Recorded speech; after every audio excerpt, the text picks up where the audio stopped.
Jumping into the world of stony corals can be a little bit intimidating. In fact, people might be scared of it because of all the things they've heard that you have to do. But not all stony corals are that difficult.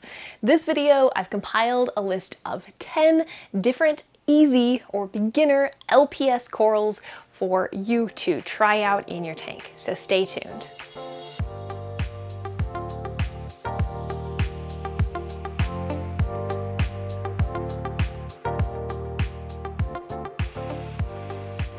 Hi there, I'm Hilary for Waterlogged on behalf of SaltwaterAquarium.com.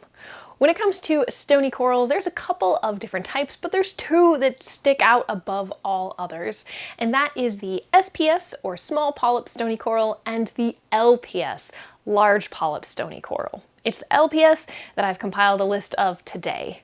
Now, these LPS corals tend to be a little bit hardier than the SPS. They tend to be more forgiving, easier to find at your local fish store, online with SaltwaterAquarium.com, and they're a little bit more affordable. Plus, one of my personal favorites with them is they tend to grow a little bit faster, in my experience, than some of the SPS do, so getting to see that growth in the corals and know that you are being successful always makes you feel good. So, without further ado, let me go ahead and get started on this list of LPS corals. The first LPS that I have for you is a candy cane coral. Now, you might hear candy cane corals being referred to by a couple of different names.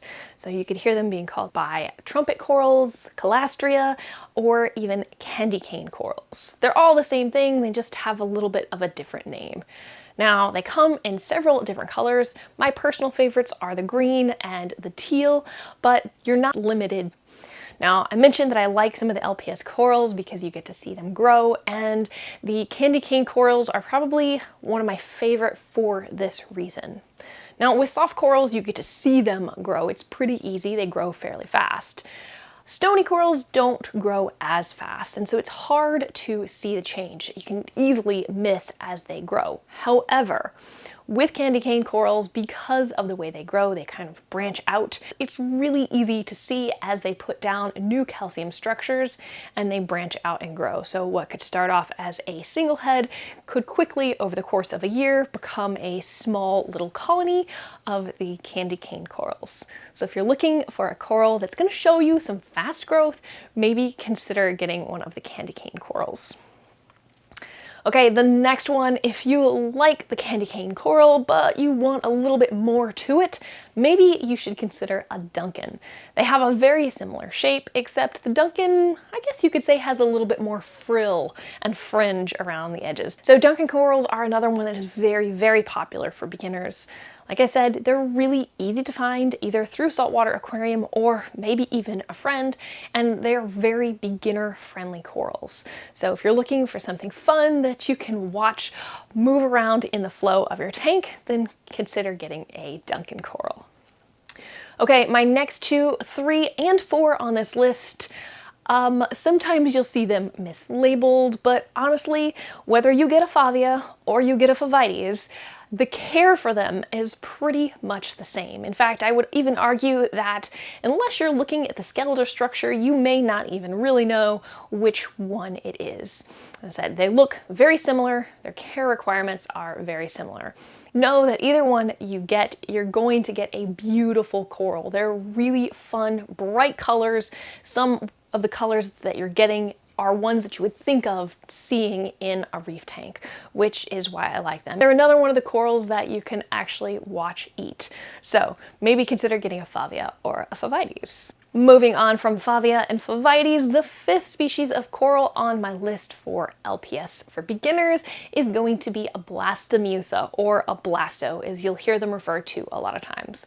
I've even seen people calling them pineapple corals, but Blasto and Micr Musa are pretty common to be heard. Now, when you're looking at Blastos, you're typically going to see one of 2 types. So the first one is going to be the Merletti, the other one is going to be the Welsey. Either way you go, they are great for beginners. Now, if you're a fan of some of the soft corals that are those mushroom corals, you probably will really like Blastos. So next time you are shopping online, see if you can't find some and maybe consider adding them to your tank. The sixth species on my list is another coral that has a whole bunch of different names, and the reason for that is because several years back there was a taxonomic restructuring of them, and so you still might hear people refer to them as acans, but they have a new name designation that's a Micr Musa. Sometimes you'll also hear them referred to as lords, acan lords, Micr Musa lords. It's all pretty much the same thing. You're looking at a bunch of beautiful corals. These are some of my favorites. I probably have the most of them in this tank behind me. I love the different varieties that you can get them in, and I love to watch them eat. If you come in the evening or in the early morning before the lights are on, you can kind of see all their little tentacles out there waiting to catch some food. So there's a huge variety when it comes to the Micr Musa. Next time you are shopping, take a look and see what you can find. The next two LPS corals on my list belong to the group of corals that are considered euphyllia. So the first one is going to be a frog spawn. The second one is going to be a hammer coral. So the hammer coral, if you look at the tip of it, it kind of looks almost rounded like a double hammer. Think like a hammerhead shark. So those are the hammer corals, and the frog spawn typically has a singular dot at the end. Either way you go, these are great as far as euphyllia. You might have heard of torches, but torches aren't always the easiest and they can tend to be a little bit pricey. But typically the frog spawn and the hammer coral will be great for beginners. They grow pretty well and they're fairly easy to find. All right, we've got two corals left. The second to last coral is a chalice coral. Now, chalices are fairly quick growing as far as LPS corals go, and they're pretty aggressive. So when you put a chalice coral in your tank, you're going to want to make sure that you give it space. With all of those things in mind, you should have success keeping them and watching it grow. All right, the last and final coral on my list today, number 10, is a Fungia, or a plate coral. These are the ones that you typically see sitting on the bottom of the tank. They start out small, maybe the size of a quarter, and tend to grow out.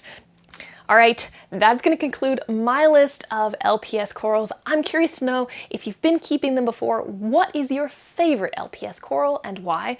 And what would you consider to be the easiest LPS coral and why? Now, if you're a beginner and you are watching this just trying to get ideas for your new tank, leave a comment below. Let me know what questions you have about LPS corals, and I'll do my best to get them answered. All right, this has been Hilary for Waterlogged on behalf of SaltwaterAquarium.com. Thank you so much for watching, and I'll see you next time.